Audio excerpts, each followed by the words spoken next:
Good morning and welcome to another Wisdom Day with Dr. Anil Bajpai, Chief Operating Officer, Prestige Education Foundation, Indore. Let's talk today. Let's talk about a few concepts.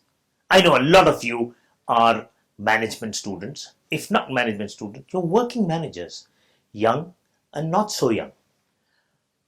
Let's discuss a few very age-old tips that have been handed down to me by my mentors and teachers, and I think it'll be only in order if I send it down to you all.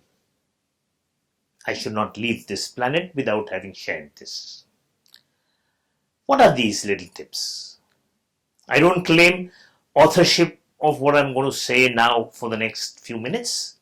This was given to me by somebody called Professor Ravi Mathai, the late Professor Ravi Mathai of IIM Ahmedabad, one of the founders. What did he say? This was the first orientation program at IIM exactly 40 years ago. And what was it that were the words of wisdom that I have carried till date, and I am repeating this to you after 40 years? He said two things. First, he defined, or rather asked us to define management. And what did we do? We went in all sorts of directions trying to define management. And at the end of it, what did he say? He said, it's very simple. Management, whether you want to call it an art or a science, is the method of finding alternative solutions to a problem that you have defined and then choosing the most appropriate alternative to solve the problem. So remember, alternatives are the way that managers work around. They evaluate alternatives, they define alternatives, they find alternatives, and then they choose alternatives. But if there is no alternative, then there is no problem. That's the crux of that little statement. No alternative, no problem. So if there's only one road which you can travel by, no point trying to find other roads right now. That's one major factor of success in managers. They don't create problems. They find the solutions to existing problems. Now, the other thing that he wanted to tell us, and that was a corollary, that was not his words, how do we define problems? How do we define the difference between a problem and a symptom? Almost all of us have been to a doctor with a fever. And we go and tell the doctor, I have fever. Is the fever the problem? And then the doctor says, go get these tests done. Why? Because he is trying to find the problem. The fever is a symptom. The problem is malaria, upset stomach, anything else or something more serious than that. And unless the doctor investigates, he will never know what the problem is, and then only can he treat you. So is also the case with management. How do we do it?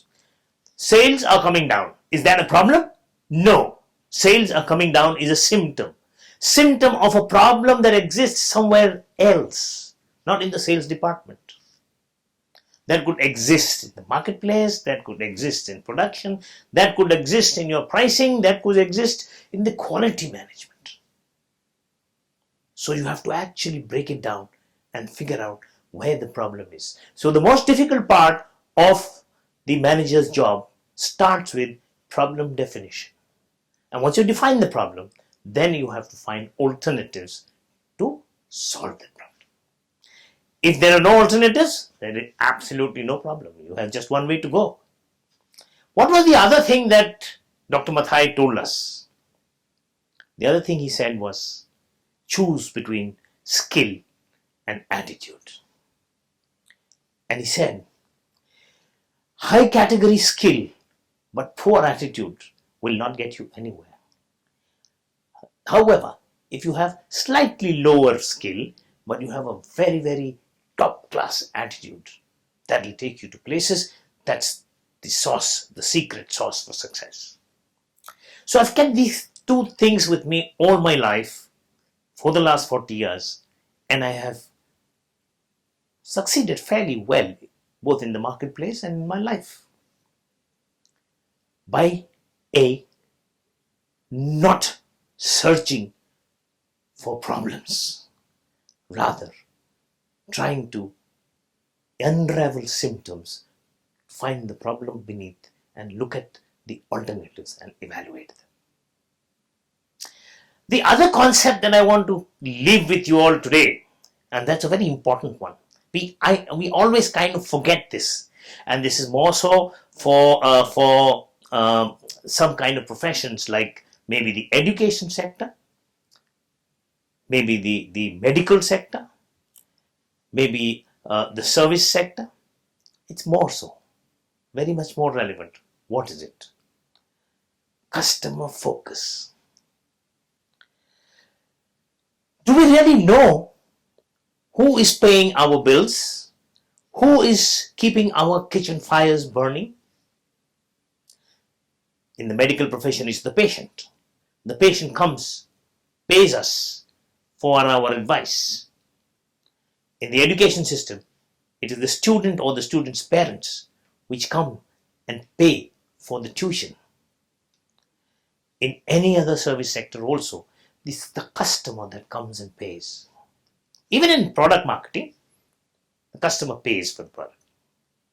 But somehow, and this is more relevant in some parts of the world than other parts of the world, we tend to ignore the customer.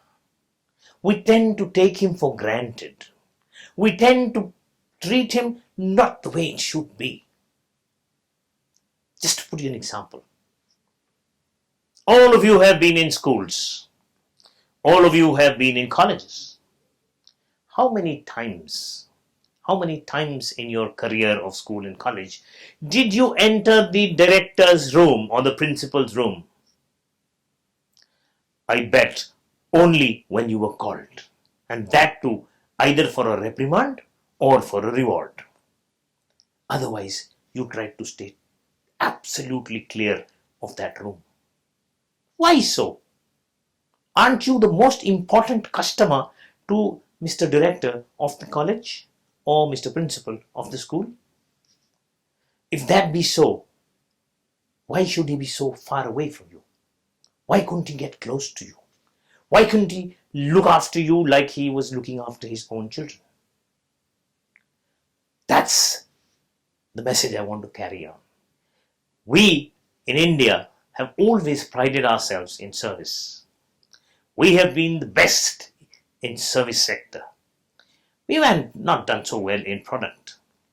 Our manufacturing has been very, very limited. But our service sector has been tremendous. The software business, we are the world leaders. When we start, you look at any airport, you look at any hotel, you look at any hospital. Even by our poor standards, our ability to provide service is far superior than many countries in the world. We may not have the systems that are desired, but we have that human touch. Let's not lose that human touch. Let's live on that human touch, because that human touch is the difference between good service and bad service. Good service and bad service are not differentiated by processes alone. Processes are only a medium. It's the man behind the process or the woman behind the process who makes all the difference. So, I think we shall meet another day, the next week, with another edition of the Wisdom Day with Dr. Anil Bajpai. Signing off, good night, thank you so much.